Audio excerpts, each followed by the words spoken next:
여러분 안녕하세요.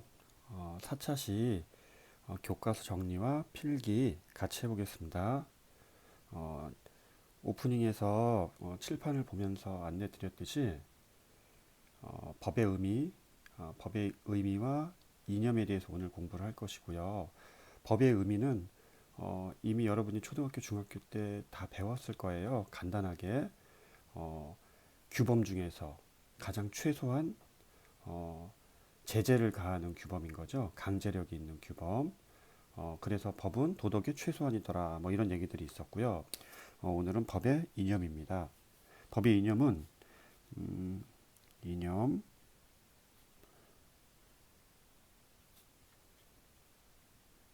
크게 세 가지가 있다라고 얘기했죠. 법의 이념은 세 가지. 첫 번째 뭐예요? 정의. 두 번째 합목적성. 세 번째 법적 안정성이라고 그랬어요. 법적 안정성. 예. 이 세 가지의 이름과 개념을 정확히 오늘 이해하시면 아주 유용하게 여러분들이 앞으로 공부들을 할 수 있을 거예요. 뭐 논술도 그렇고 구술 면접도 그렇고 아주 좋은 대답을 할 수 있는 중요한 개념이기 때문에 정확히 공부하면 좋을 것 같습니다. 이 법의 이념에 대해서 일단 교과서를 통해서 간단히 정리를 좀 해드릴게요. 봅시다. 보이시죠? 예. 첫 번째 법의 의미예요. 법의 의미는 간단하게 사회 규범인 관습, 도덕, 법 이런 것들이 있죠. 이런 사회 규범 중에서 강제력이 있는 도덕의 최소한 그렇죠. 공권력을 사용해서 이 국가의 법을 적용한다는 게 공권력이라는 개념이죠. 공권력을 사용해서 정당성을 부여한 어떤 강제력을 사람들에게 부여할 수 있는 사회 규범이다. 뭐 이 정도면은 다 이해가 되실 거예요. 법의 이념 중에 첫 번째 정의예요.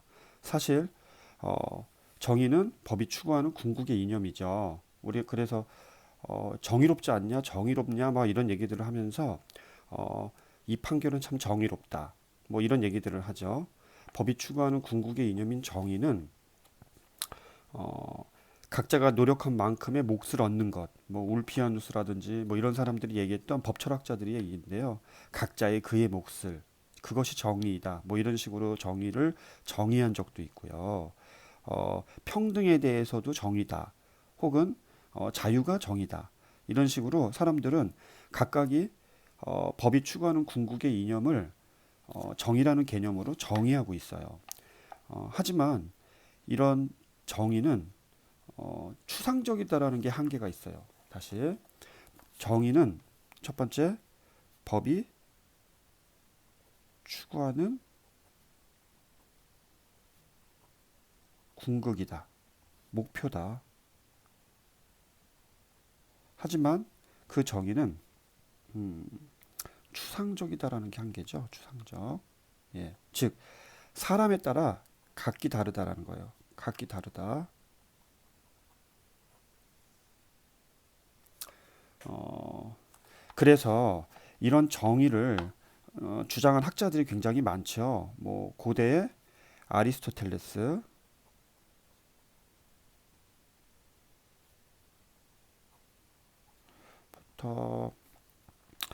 유명한 사람들로 쭉 내려가면 로마의 뭐 법철학자들이 많이 나와요. 로마의 법철학자들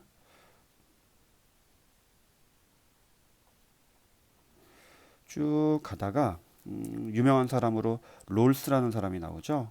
정의론을 저술한 사람이고 하버드대 교수고 제가 칠판에서도 얘기를 했었어요.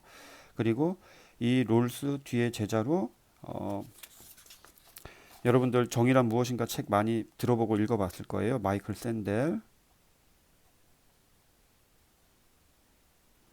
등등등으로 지금 계속 명맥이 이어지고 있고 사실은 이런 거는 큰 줄기이고 어, 정의가 무엇인지에 대해서는 지금 현재도 많은 철학자들이나 일반 사람들도 정의를 정의 내리고 있습니다. 그래서 정의가 무엇인지 공부하는 것은 굉장히 중요하겠죠.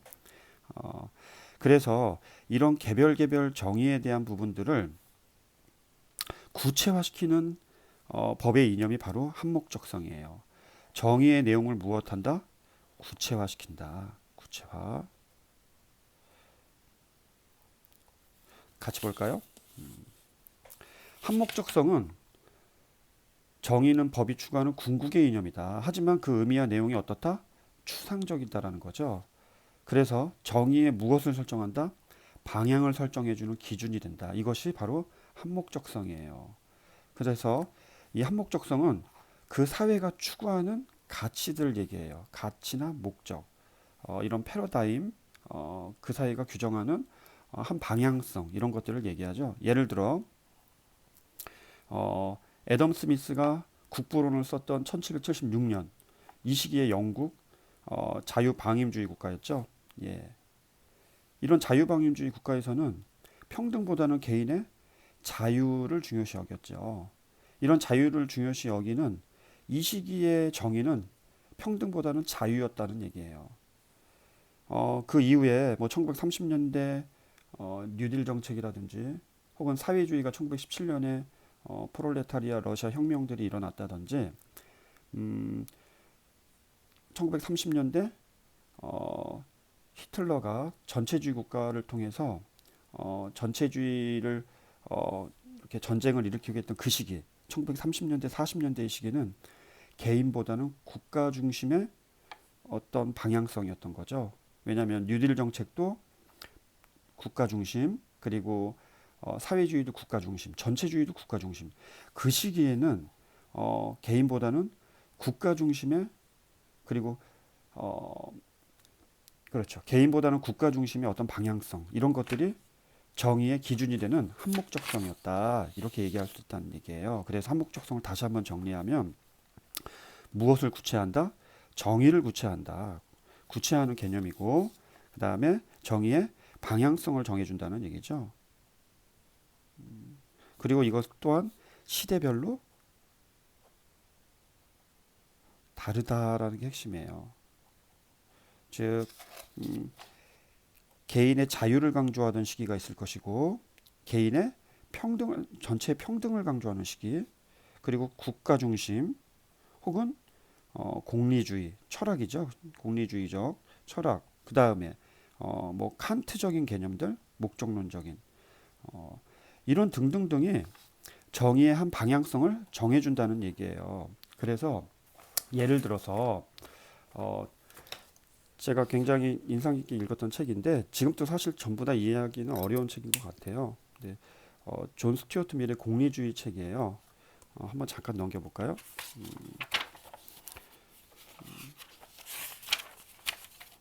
이 책의 서문이 저한테는 굉장히 큰 의미가 있었어가지고 제가 한번 좀 읽어드리겠습니다. 같이 봅시다.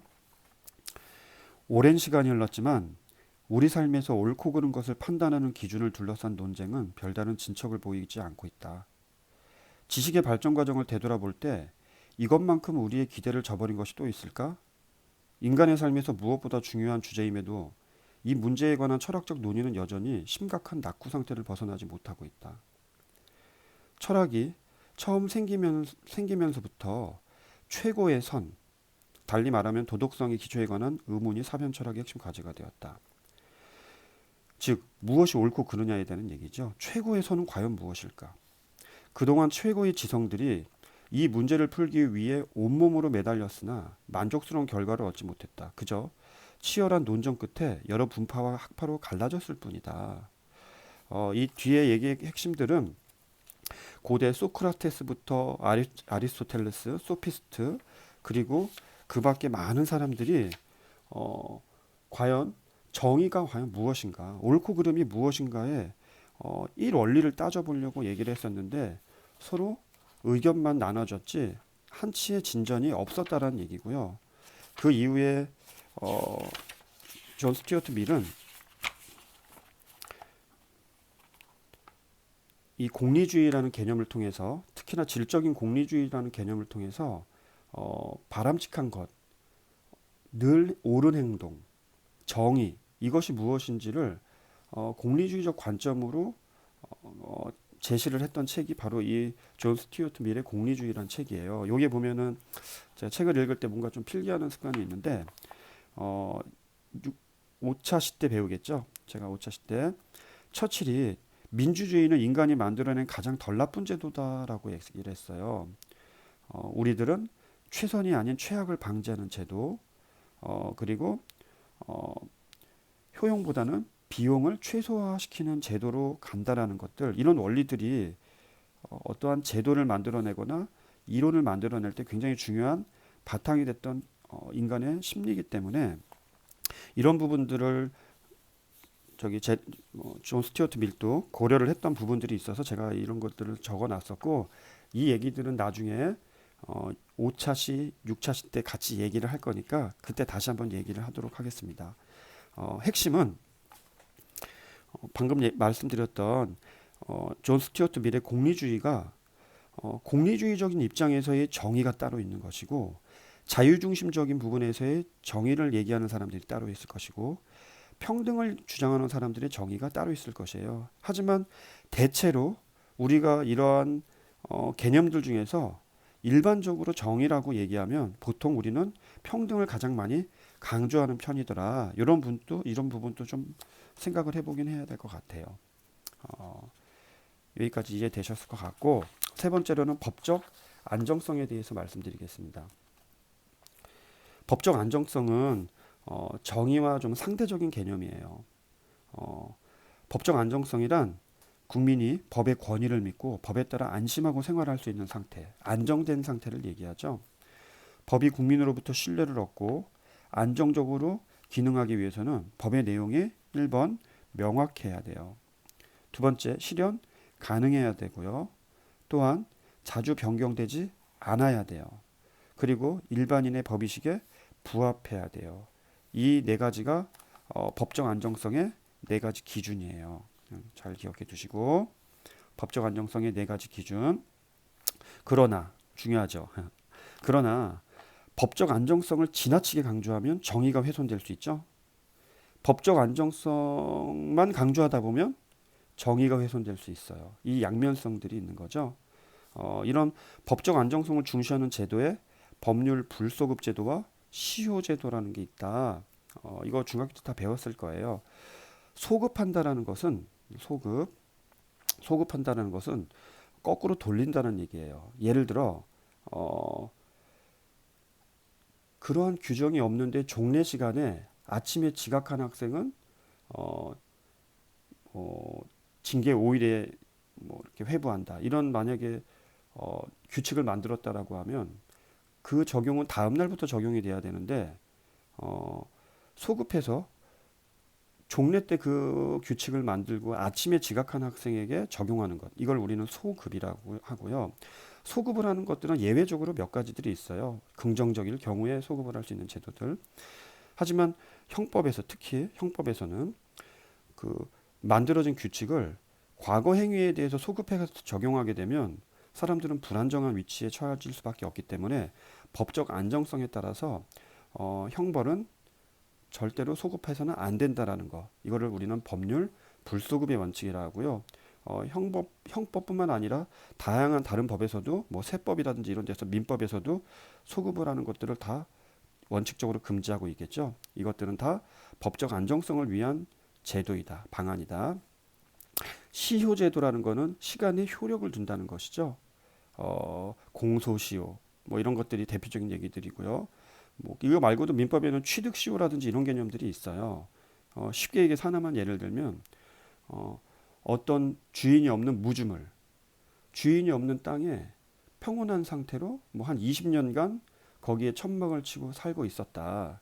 그래서 천막을 치고 살고 있던 사람들이 이제는 주인이 없구나라는 어떤 법적인 신뢰, 상식선에서의 신뢰가 우리를 20년이라는 민법에서는 규정을 하고 있고요. 무주물 선점이라고 해서 그러한 경우에 20년간 선의에 다른 사람들이 주인이 없다라는 인식하에 평온한 상태로 점유를 했을 때는 그 점유한 곳은 그 사람의 소유가 된다라는 이런 무주물 선점에 대한 민법 제도들이 있어요. 물론 20년이라는 시간이 짧지 않기 때문에 그런 일들이 많지는 않았겠죠. 과거에는 있었을 수도 있을 거예요. 이런 것들은 실제로는 만약에 그 땅에 주인이 있을 거예요. 어딘가에는 있겠죠. 하지만 그 주인이 본인의 권리 행사를 하지 않았고 아주 오랜 기간 동안, 그리고 그러한 권리 행사를 믿을 만큼의 어느 정도 장기적인 기간 동안 그 사람들이 안정된 그 생활을 했다라는 것을 법적으로 우리는 보호해 주는 것이 정의보다는 오히려 사람들의 삶에 있어서 더 이득이 된다라는 거죠. 그러한 전제 아래서 어, 정의보다는 좀 더 안정된 신뢰, 이것 또한 정의만큼 중요하다라는 원칙하에 나온 개념들이 이런 시효제도들이에요. 시효제도들은 특히나 뭐 공소시효 이런 것들이 이 아래도 있지만 여러분들 많이 회자되고 있죠. 이것까지 간단히 하고 필기 정리해 드릴게요. 공소, 지금 이 얘기는 가만히 보니까 공소시효가 폐지됐다 이 얘기가 나오고 있네요. 그렇죠? 예, 살인의 추억, 뭐 화성 연쇄살인 사건에 대한 얘기는 어, 이제 잡힌 얘기는 알고 있을 거예요. 근데 어,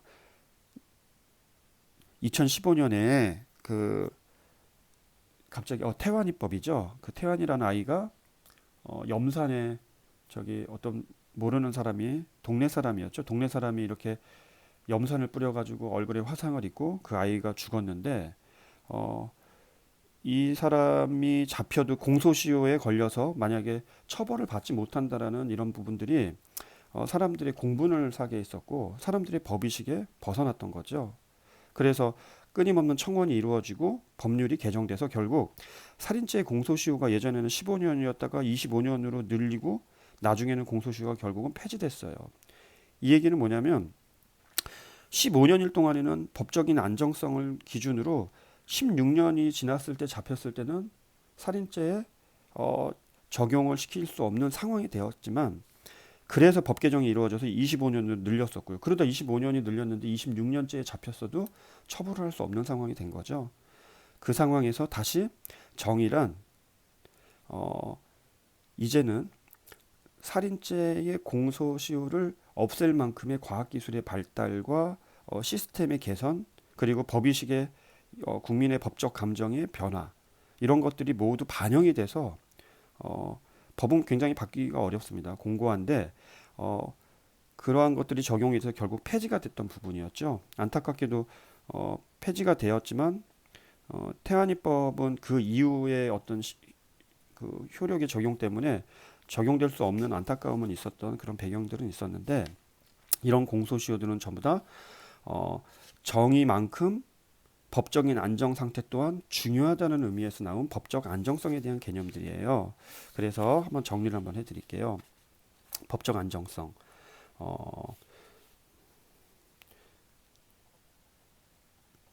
정의와 법적 안정성은 거의 동급이라고 보셔도 돼요.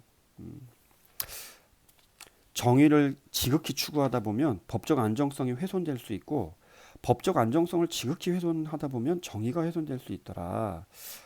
이거를 어떤 문구로 한번 말씀드리면 좋을까요? 제가 좋은 문구 하나 소개시켜 드릴게요.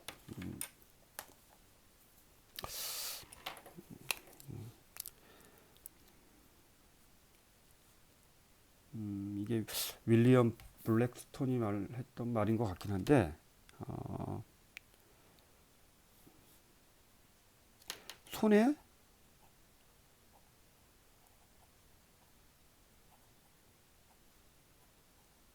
새.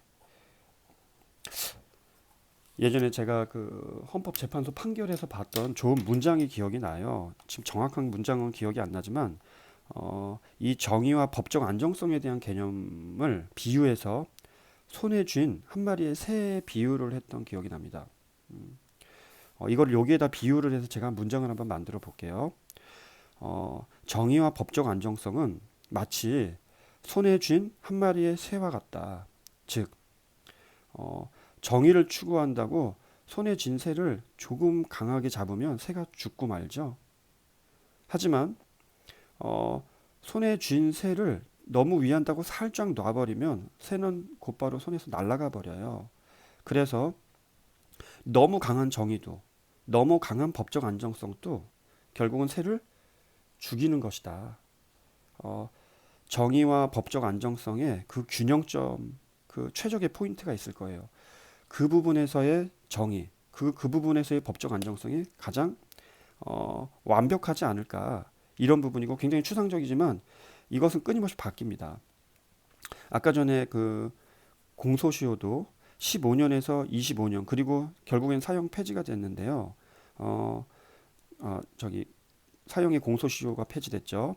폐지된 이유도 결국에는 당시의 정의는 한 15년이었다. 당시의 정의는 25년이었다. 당시 그리고 그런 법적 감정이 바뀌고 제도화되고 끊임없이 변화되면서 결국에는 공소시효가 폐지된 것의 정의로 바뀌었죠. 즉 법적 안정성이 지금은 폐지된 게 법적 안정성으로 바뀐 거예요. 그래서 정의와 법적 안정성은 끊임없이 순환하고 그리고 끊임없이 그 방향성이 움직일 수 있다라는 그 개념들이 굉장히 중요하다는 얘기 말씀드립니다. 또 하나의 문장을 하나 말씀드릴게요. 이게 블랙스톤이라는 영국의 대법관이 얘기했던 중요한 말이죠. 10명의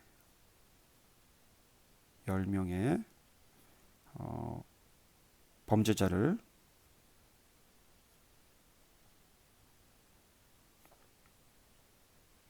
놓치더라도 한 명의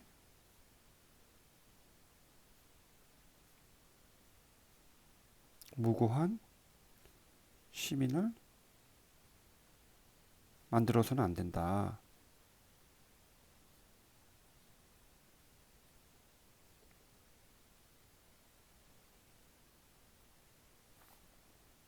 정말 좋은 문장이고요. 외워두시면 좋을 것 같아요. 윌리엄 블랙스톤의 말입니다. 예, 영국의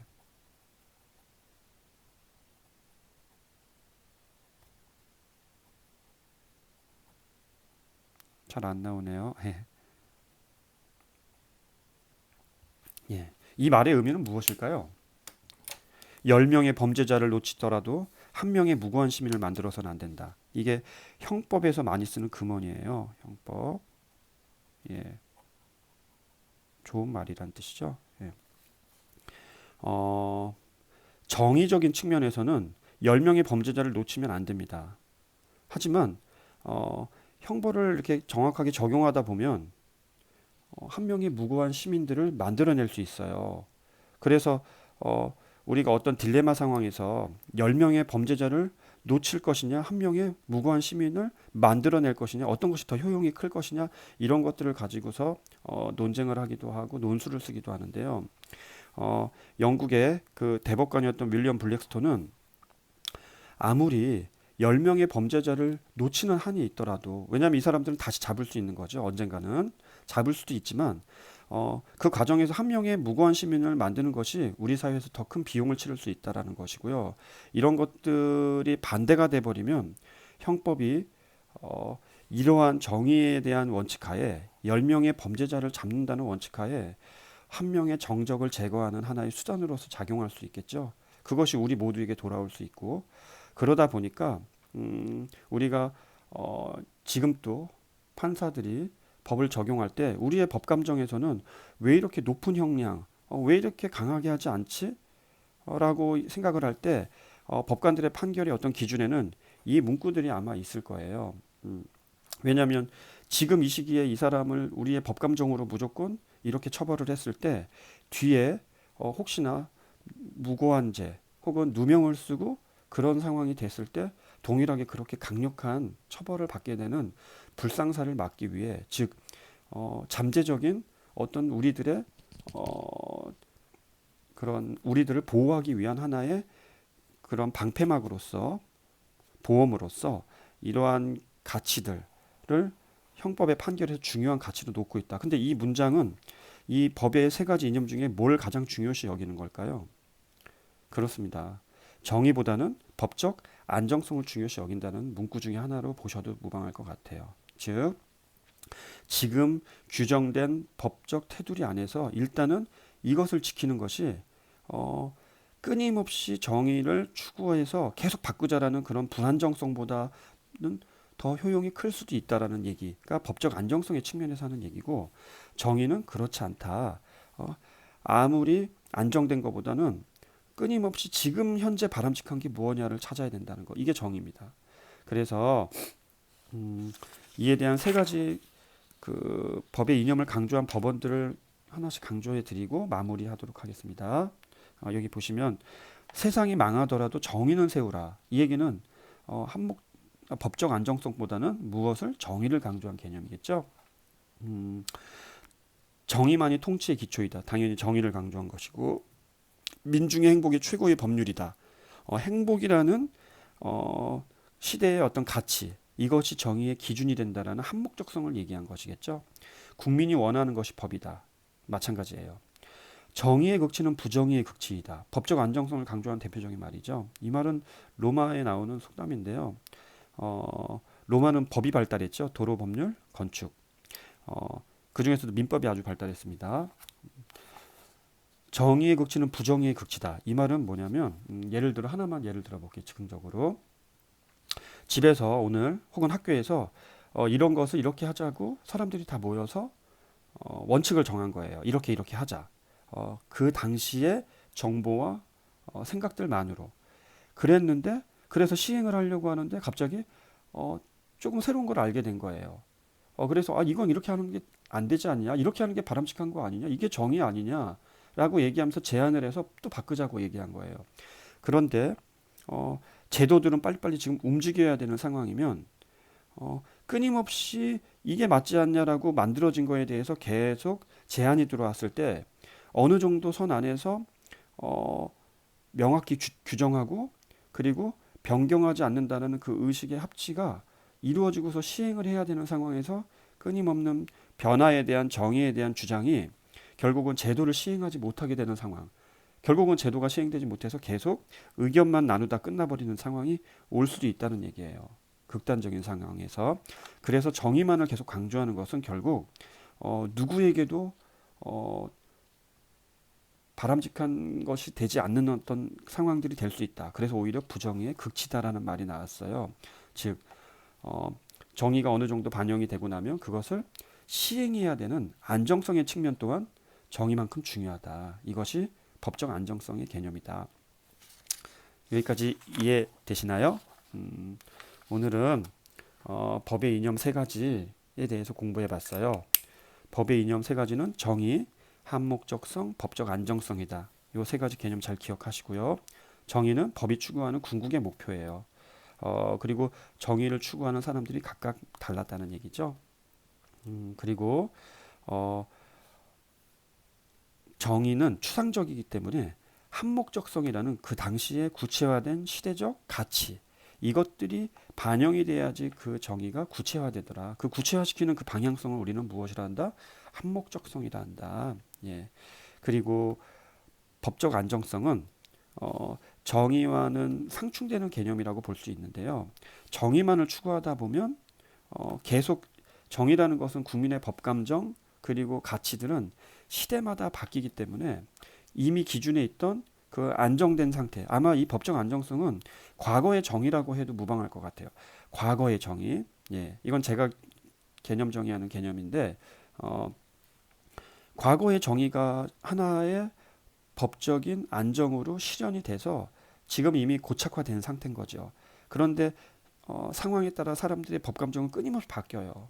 그래서 이 법적 안정성을 깨고 새로운 걸 하자라는 충돌이 일어나는 거죠. 이 양쪽 사이의 충돌에서 무엇이 옳고 그르냐라는 것은 그 상황마다 다를 수 있다라는 거죠. 그래서 정의만을 추구하다 보면 법적 안정성이 깨질 수 있죠. 계속 변화해야 되니까. 하지만 이 정해진 규칙을 따라야 되는 것 아니냐. 이런 법적 안정성을 추구한다라는 것은 악법도 법이냐라고 하면서 서로 싸울 수 있다라는 얘기예요. 이런 정의와 법적 안정성의 충돌. 이것은 한 마리의 손에 쥔 새와 같더라. 적정한 것이 가장 중요하더라. 윌리엄 블랙스톤의 말 한번 외워두어도 좋겠죠. 10명의 범죄자를 놓치더라도 한 명의 무고한 시민을 만들어서는 안 된다는 형법의 근원은 결국에 정의적인 측면 또한 중요하지만 이러한 안정적인 측면 또한 우리는 굉장히 중요한 가치로서 인정할 수 있다라는 얘기고 그러한 것을 얘기하는 가치들에 대한 법원들이 여러 가지가 있더라. 그래서 이런 부분들이 어떠한 법의 이념을 강조한 것인지 여기까지 공부하시면 여러분 오늘 공부 틀림없습니다. 수고하셨어요. 오늘 여기까지 할게요. 수고했습니다.